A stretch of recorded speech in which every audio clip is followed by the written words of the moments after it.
Greetings one and all, and welcome to another video about my Yu-Gi-Oh deck. I recently made a deck profile using these same cards, and now I have them all on the table here, arranged in print order, that is the order they were released into the game, so that I could talk about style in Yu-Gi-Oh deck building. So, when you're building a Yu-Gi-Oh deck, style comes in two different forms. The first form is when you choose which cards you're going to play, no matter what. The cards you have to play in order to fit the style that you're looking for. And the second form is the cards that you're not going to play, cards that you absolutely cannot play to fit that style. So for me, I've been playing this game since it came out in 2002, and I played it for quite a few years until I took a hiatus around 2006, and didn't really come back to the game until Link Monsters were announced in 2017, and it piqued my interest, and lots of my friends were kind of getting back into the game too. So I thought I would check it out. And, ever since the beginning, I'd always played the game with 3 copies of Blue Eyes White Dragon. So that's something that I just had to keep doing. That's just my style. And when I came back into Yu-Gi-Oh, the deck that I ended up building was Pendulum Magicians. I knew that this was a really broken deck, but I figured that the new Link format would slow it down, and I was wrong about that.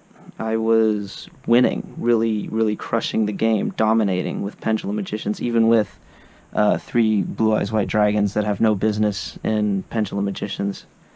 And so what I decided was I'm not going to play Pendulum cards anymore, but I knew that that wasn't really a solution, because there were other archetypes in the game that were not Pendulum, but just as crazy, just as able to win, even with Blue Eyes White Dragon splashed into it.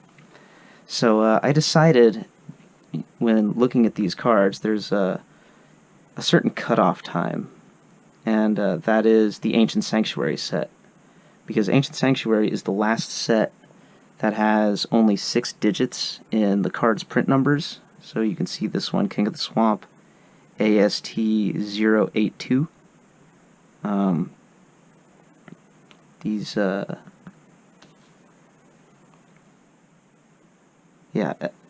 set and every set that came before it has only 6 digits in its print number.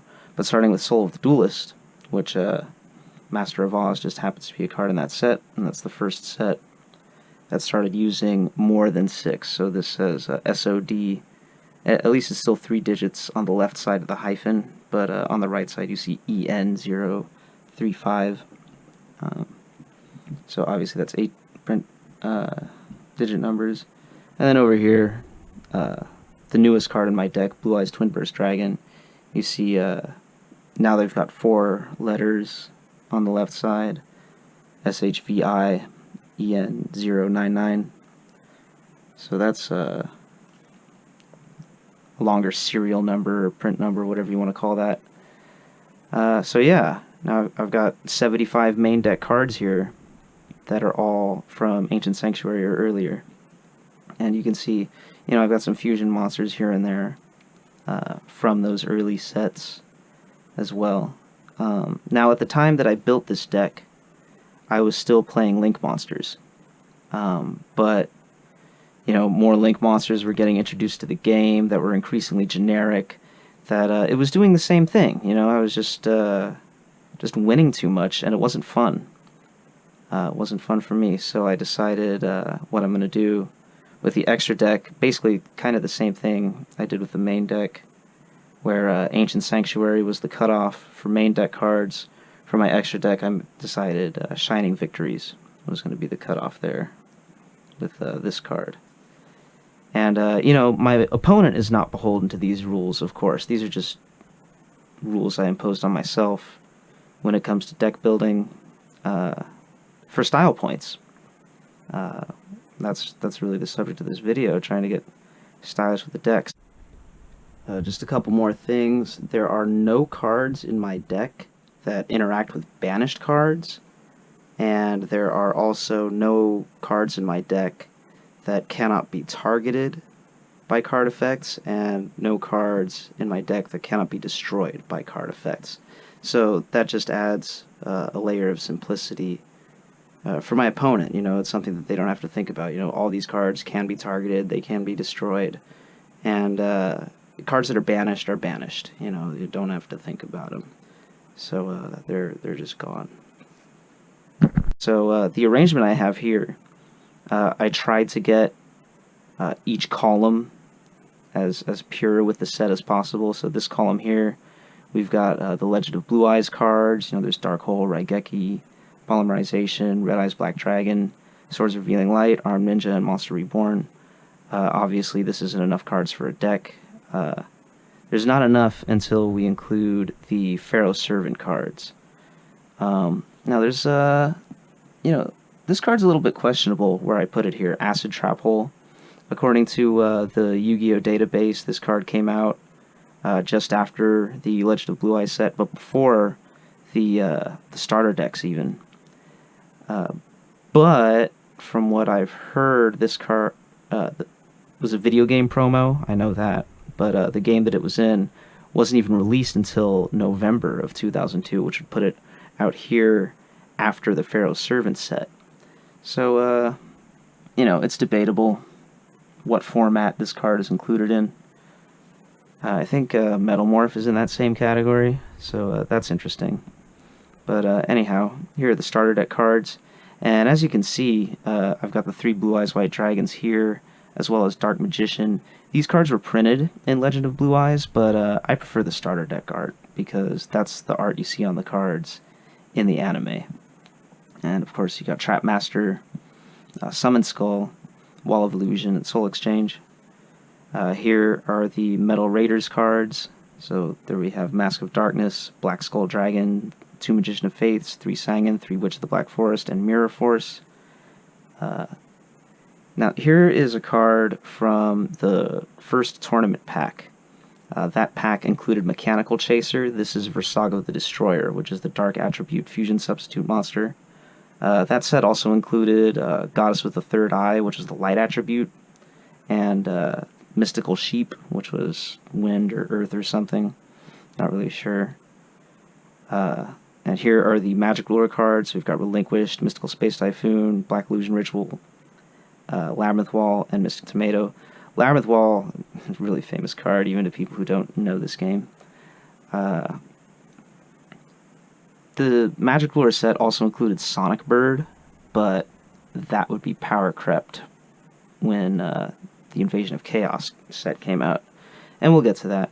So then we have Pharaoh Servant with Jinzo, Dust Tornado, Call of the Haunted, DNA Surgery, Nobleman of Crossout, Prohibition, Buster Blader, 3 Bubonic Vermins, Thousand Eyes Restrict, and Thousand Eyes Idle. Actually, these are out of order. It's Thousand Eyes Idle, and then Thousand Eyes Restrict. So, now, that's 47 cards total. 2 of them are fusions, and 2 of them are actually not playable because Sangan and Witch of the Black Forest were semi-limited on release, and in December of 2002, Witch of the Black Forest would actually be limited, leaving me only 42 playable cards here. And I would probably take out Dark Magician. Actually, I would definitely take out Dark Magician because it's not really playable until Magician's Force comes out, and probably 1 copy of Polymerization. But once we get to 2003, Labyrinth of Nightmare, plenty of cards here that the deck is way more playable in a 2003 format, especially with the starter deck Joey cards. We've got the Penguin Soldier and Scapegoat up here. Or from Labyrinth of Nightmare, we've got Torrential Tribute, United We Stand, Zombire of the Dark, Mario Kutai, The Last Warrior from Another Planet, Bait Doll, Defusion, and Fusion Gate. Over here from, what is this set? Legacy of Darkness, we have Bottomless Trap Hole. and then the Pharaonic Guardian cards, and these kind of snake around here. So we got Book of Moon, the Gravekeeper's Spies, Gravekeeper's Guard, Spirit Reaper, Nightmare Horse, Reaper on the Nightmare, and Lava Golem. And then finally we have Magician's Force, and this is Tribute Doll, Skilled White Magician, Skilled Dark Magician, Breaker the Magic Warrior, and Dark Paladin. And at this point, it's really a viable fusion strategy with Dark Paladin in the deck. Dark Magician is playable once again. Dark Crisis, the last 2003 set, gave us DD Warrior Lady, which is just a really nice tech card. So yeah, 2003 really gave us all the cards we need to play this set. But then over here, Invasion of Chaos is the set that really broke the game, especially with this card. This card is like the epitome of power creep. Blackluster Soldier, Envoy at the beginning. I was playing two of these, but just in the same vein as Pendulum Magicians, it was winning too much, so I cut it down to one. Desk Kangaroo, Big Koala, and Manju of the 10,000 Hands. This is the card that crept Sonic Bird. Sonic Bird was Wind Attribute. This is Light, so it works with BLS. And also this can search the monster or the spell, one or the other, whereas Sonic Bird could only search the ritual spell. So that's power creep for you. And then finally the Ancient Sanctuary set, Enemy Controller, Knight Assailant, and King of the Swamp.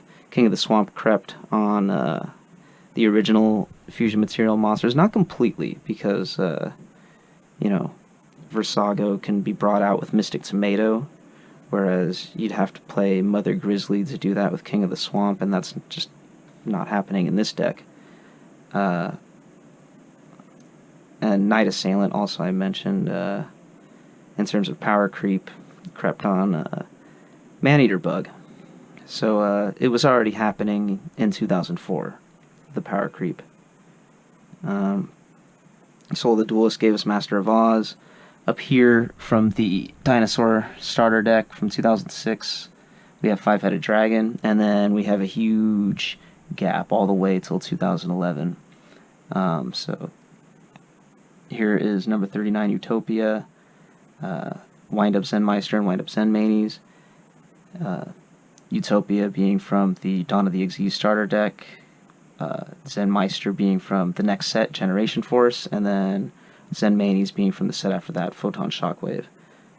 Amulet Dragon and Dark Magician Girl the Dragon Knight both come from the Dragons of Legend set, which is the second to last set right before Pendulums came out. And then up here, Buster Blader the Dragon Destroyer Swordsman from Breakers of Shadow. Utopia the Lightning was a Shonen Jump promo, and Blue Eyes Twin Burst Dragon from Shining Victories. And yeah, that's all the cards in my deck. So I do have these cards, though, because my deck box here can carry 95 sleeved cards. With 94 it rattles, and with 96 it's too tight. So 95 is like the perfect number, and I have this piece of plastic that I put in so that they don't rattle back and forth. Fits pretty snug. So like if I ever were to play old formats, I have these substitute cards for these 5 here, and they are Gachi Gachi Gantetsu and Grenosaurus from that Dawn of the Xyz starter deck. Blue Eyes Ultimate Dragon, of course, to replace the Twin Burst Dragon. And Sandwich and Musician King, because these are literally the only other cards from the pre-Xyz era that this deck can summon. And yeah, so it's cool that this deck is so versatile and can play so many formats. I'm glad I built it this way, and I'm glad I had the opportunity to show it off to everybody. So thank you for watching the video, and be sure to tune in next time.